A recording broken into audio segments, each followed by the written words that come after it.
technology to exist in here. So I invite you to present this.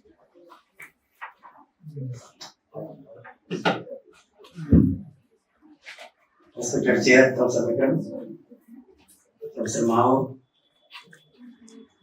Professor Vara, Professor Padi, Abhishek,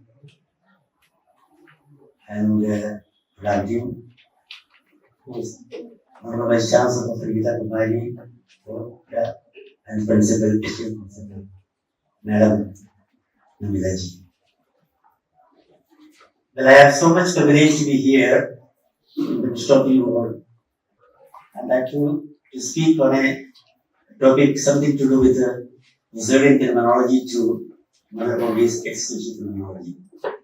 In fact, I was a teacher of Indian philosophy for 27 years and also terminology and criticism. Then afterwards, many other topics from Russian philosophy to Indian philosophy, I think the transition from many basis. I'm given 15 minutes, I think I don't want to speak even for 15 minutes also. We are still 30 minutes. 30 minutes. 30 minutes.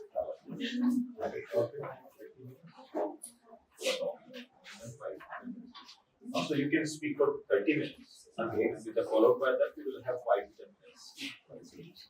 So that you have enough time. That's a good approach. It's a nice one. Well, let me start maybe from this way. Historically and logically, I would like to say that there is a concomitant relation between Western epistemology and the concept of subjectivity. Because the concept of subjectivity, I would say, the Western subjective thought inherently and consistently a connection can be established between Western epistemology and the concept of subjectivity.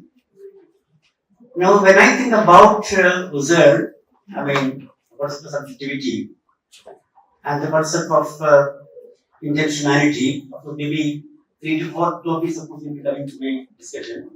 One is the concept of subjectivity. Number 2, the concept of intentionality.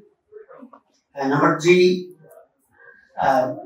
the concept of what phenomenological reflection or the transcendental phenomenological reflection. You know, the thing is that, let me start maybe from Husserl, or rather maybe the phenomenology of Husserl. The phenomenological philosophy of Husserl, okay, it is a heterogeneous philosophical movement in general. It's a philosophical attitude as well as a method of analysis. It offers a presuppositionless philosophical investigation devoid of metaphysics and common sense. Object of study is the essential structure of consciousness. When we talk about the essential structure of consciousness, of course we know about the concept of intentionality. The concept of intentionality is a fact says at least one thing. The consciousness is always the consciousness of something. I mean to say directionality. It is always directed towards an object outside of itself. I mean that is I'm talking about the Western epistemology concept. Whereas the Indian level, I think we cannot talk about the consciousness as always the consciousness of something, directionality. The same consciousness has a inward capacity to come back to itself, and therefore there is another term which is known as the intentionality. I mean, not TAON, SION. That's why in Svedashit Romanishan, of course, there is a beautiful proverb. You know, 2 birds clasped across the same tree. Of these 2, one eats the seed fruit, and the other looks on without eating. That self, or we can say the transcendental self, the transcendental ego, that is that self, you know, which is not affected by eating or drinking. I mean to say, the being ego. So we can talk first when we two kinds of egos. One is the transcendental, other one is the empirical.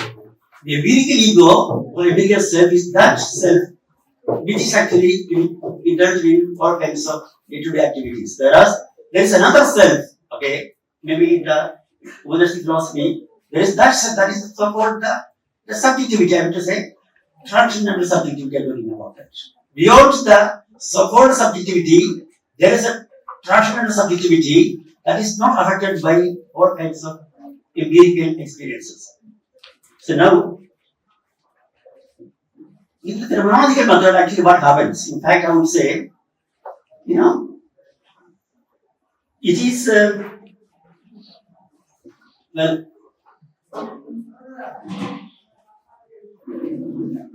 the terminological method is called the transcendental terminological method because, see, it is transcendental because it uncovers the ego for which everything has meaning and existence. In the sense that only after making the transcendental reduction, okay, there's a pure ego. That pure ego is that which asserts meaning or it provides meaning. Therefore, it is called phenomenological because it transforms the world into mere normal. Whatever we are seeing, the object of my experience, no, it is not the object actually. Actually, object means what? Object. Something is projected or ejected towards the consciousness, and therefore, that which is given to me, to my consciousness, is actually not the object as such, so it is a phenomenon. So, it is called a direction because it leads us back to the source of the meaning and existence of the experienced world by uncovering intentionality. The thing is that when we think about, the Husserlian essential phenomenology too, the existential phenomenology of Merleau-Ponty, there's one particular point is to be noted that is that, what to say, Husserl was not concerned about the human existence at all. He was concerned about the essence. I mean to say, that's why he talks about, not about human existence, about the essences of perception. The objective perception of an essence. That is what he is concerned about. But as far as Merleau-Ponty is concerned, there is a human subject. Every kind of reduction is actually plausible and possible only for a human subject. Therefore, you cannot talk about a reduction by reducing the human subject. Actually, in the phenomenological reduction, especially in the intentionality of Merleau-Ponty, when he talks about intentionality, he somehow uses the term operative intentionality. The operative intentionality is that intentionality by which consciousness projects a human setting around itself and for which it lives. Therefore, this concept is explored by, of course, Merleau-Ponty. According to him, it is anti-predicative. Anti-predicative means before predication. Before every kind of predication, of course, something is there. I can give an example now. Of course, if you're not driving, of course, first gear, second gear, third gear, fourth gear, then of course the fifth gear. Okay. So, and of course, once you learn driving, and afterwards, how do you know that? No, when my first gear, when it comes 20 kilometers without, automatically, of course, I know about that, Therefore, no, I am not looking at the speedometer there, no. But the consciousness is actually operating by itself. The consciousness is actually anti-predicated, such that the object which I am concerned about, it is prior to my predication. Therefore, it has a kind of a mechanism through which and by which both the consciousness, work for itself. But the point is that it is the ground of every kind of explicit and action. Whereas when we talk about the intentionality of act, there things are something different. I should say, suppose I want to become a university professor. Of course, it start from MA philosophy, then PhD, afterwards maybe postdoctoral, then getting a job. Maybe after some years, if you are very smart, then you get an associate professorship. Afterwards, you become a professor. Therefore, it is a kind of, intentionally and positionally, you are conscious about the project. In the sense that you want to become a doctor. Okay, therefore, and it's a conscious, what to say, voluntary, position. Whereas the operative nutrition is not like that. No, it is before predication. I mean, it is actually, it is not concerned about what to say, intentionally, nothing of that sort. If the projects, I mean, the body is not protected there. The object, of course, is as far as I am concerned, of course, I know intentionally and volitionally, I am consciously conscious about at least one thing that, of course, I should become a professor or a doctor or a lawyer. Therefore, no, it is a original cost. Now, well, when I come to the Marlapondi's books, after all, Marlapondi's philosophy, I am really rather more interested in the Marlapondi, especially the book Ceremonial Perception. It's a beautiful book. Just that, rather, out of all my readings on terminology, rather maybe the book which I have read maybe many times is actually Terminology Perception by Maurice Marlapondi. Now, what is the fundamental problem which is concerned, which the phenomenological philosophy is concerned about? How can we constitute that which constitutes everything? What is that? Is it possible for us to constitute? I mean, when we talk about as far as phenomenology is concerned, an object is what? It is a constituted consciousness, rather. At least I am talking about, there are two kinds of what is that? Constituting consciousness. The consciousness constitutes an object for itself. Other one is the constituted consciousness. The consciousness which is constituted by consciousness. Therefore, it is subjective and objective. When there is a subjective, subjective polar, we can say subjective realm. That is the noesis. Other one is the noema. The noema is actually what? Not the object. The content of consciousness. The objective content of consciousness is the noema. And the noesis is the subject, the subjective pole. Therefore, there is a subjective and objective pole is there. Maybe in this philosophy we talk about Pramana, something means one. There is a subject is there, an object is there. Okay. And we constitute. I mean, there is a dialogue is there between the Pramana Samuchaya. Pramana Samuchaya is there. Okay. Therefore, the subjective pole, the objective pole. And there is a content of consciousness which makes the object known to us. That is what we talk about the knowledge. Okay. What is the knowledge? Is actually what? Out of the novel. The novel constitutes a consciousness, through which and by which, something comes to me as a knowledge. So here, whereas once you come to Marlapondi, the question is something different, Marlapondi says that the transcendental subject we talk about, that is not a supervenient entity, distinct from the human individual. Instead, in self-account of the self, there is a peculiar alliance of unity and difference between the two subjects. The psyche is perceived by us as embodied, existing in a close relationship with the body. Therefore, apart from the human body, we cannot talk about a human subject. For the subjective pole, we cannot talk about that consciousness at all. So as far as Marlapondi is concerned, the human subject, that's why he actually provide, a beautiful term. Body subject, body subject. I mean to say, the subject cannot be doer of a body. Supposing I am talking about Sebastian, he cannot talk about my consciousness at all. I am Sebastian means what? I am consisting of thalamus, a hypothalamus, a body. Apart from this 62 kilogram body, he cannot talk about Sebastian. Therefore, human subjectivity means what? Subjectivity is actually the subject, the human subject. Okay. Apart from the human body, you cannot meaningfully talk about human subjectivity. Therefore, the theory of the body subject is regarded as the fundamental discovery of Maurice Marlapondi. I would like to again say that theory of the body subject.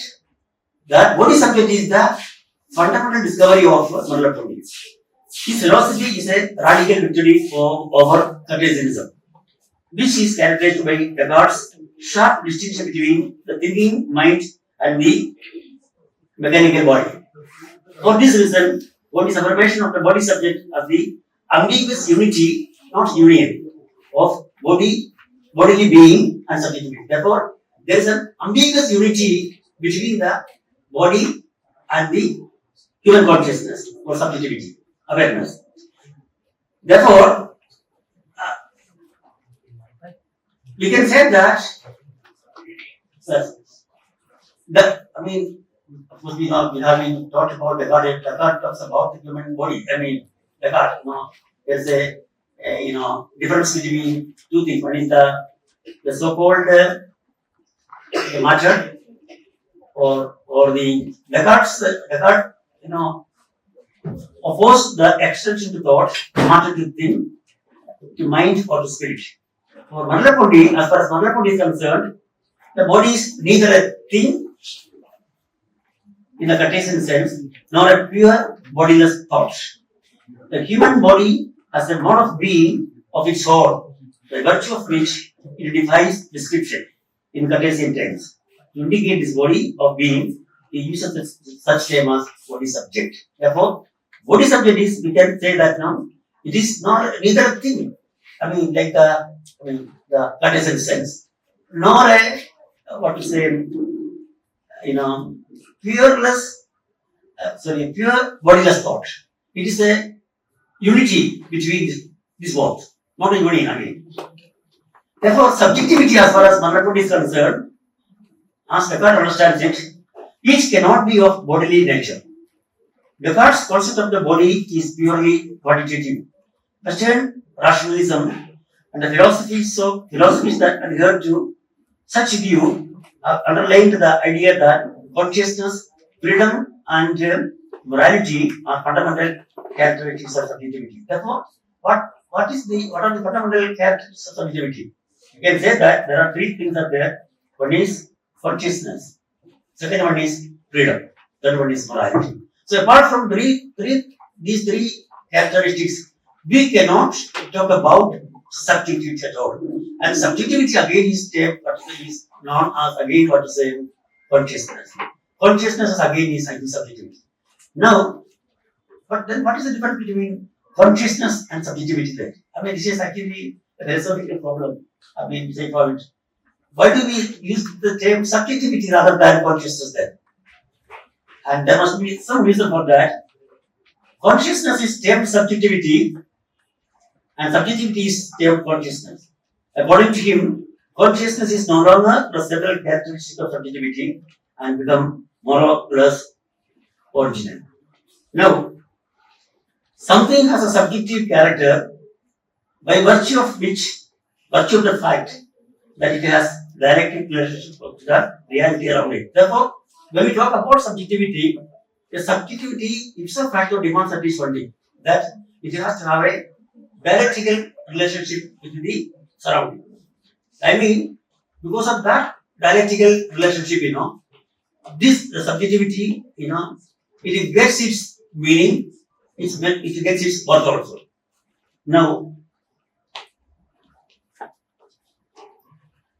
therefore, because of this relationship, changing it into its own environment and giving it a meaning, what it said. That is to say, I am perceiving something.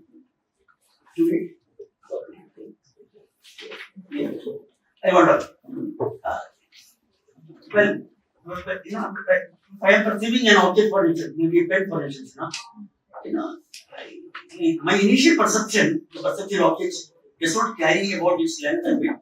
It's an object for me, something which is projected towards my consciousness. Therefore, and without myself having a direct relationship with the object, therefore I am the one who gives meaning. What kind of meaning I am giving, that is actually purely mine. Therefore, every person who is providing a meaning to an object, it has a personal dialectical relationship. And I think with these words, I will stop here. Thank you so much for your attention. Thank you. So we will have 5 to 7 minutes of discuss it. Now the paper is open for discussion. Yes, and here, it's going to some maybe some questions from somebody.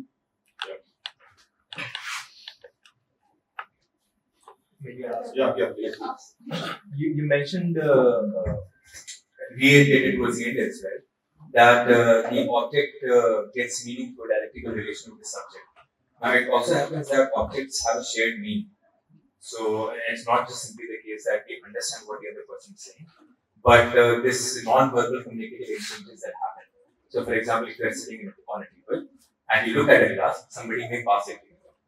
So it seems that in many occasions, objects acquire shared meaning. So how is it that we're talking about meaning arising due to this relationship that the subject has? So how does shared meaning arise in these contexts, in non-verbal contexts especially? That's a wonderful question. I think. Yes, Professor Abhishek, it's a good question. But I think answer is something which I cannot provide. Maybe the way you think about it.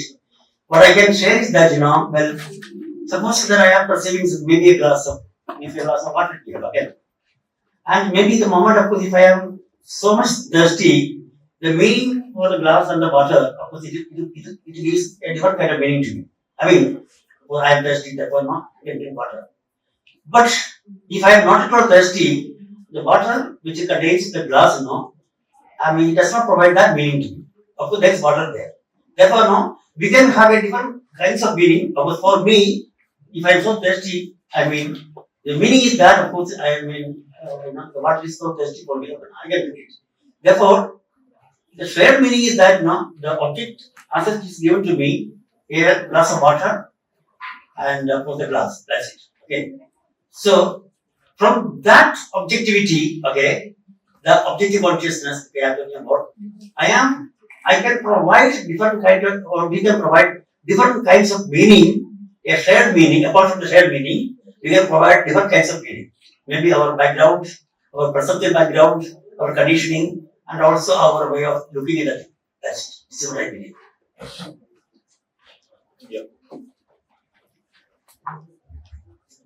Yeah, thank you so much, sir. I really enjoyed the presentation. I mean, the way you began with the distinction between subjectivity and transcendental subjectivity, especially looking into Upanishadic tradition, trying to explain.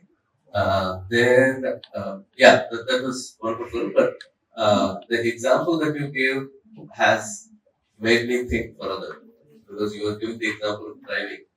There is something called trained consciousness, which makes you do things automatically. That cannot be transcendental consciousness. So probably it requires a different kind of example to implicate the transcendental subjectivity. Otherwise, there is something called trained consciousness as well, which results in different kind of everyday activities in a different way. That itself is not subjectivity in the first sense in which you are talking, where experiential self comes into the picture.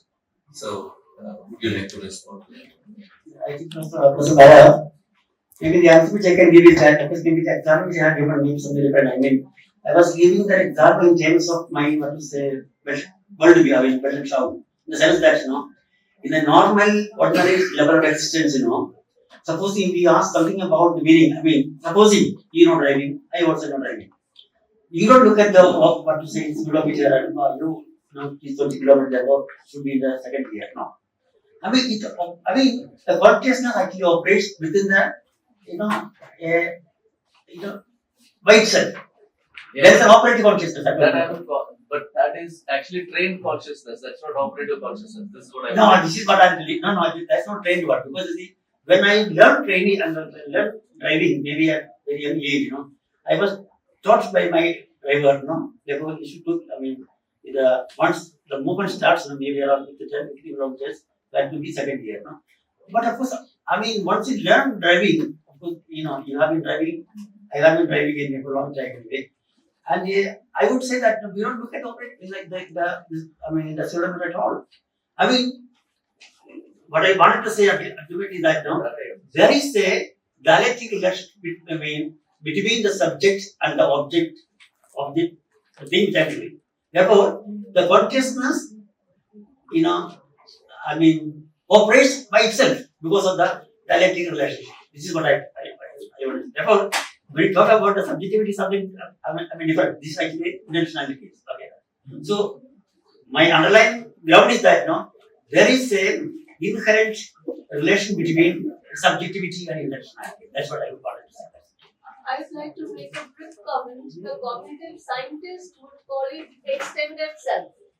Okay. When you are driving back, your body now is extended to your car. Okay. So just a comment. It's a wonderful paper you have written. But I enjoy that. Maybe as you are very creative thought, creative sides.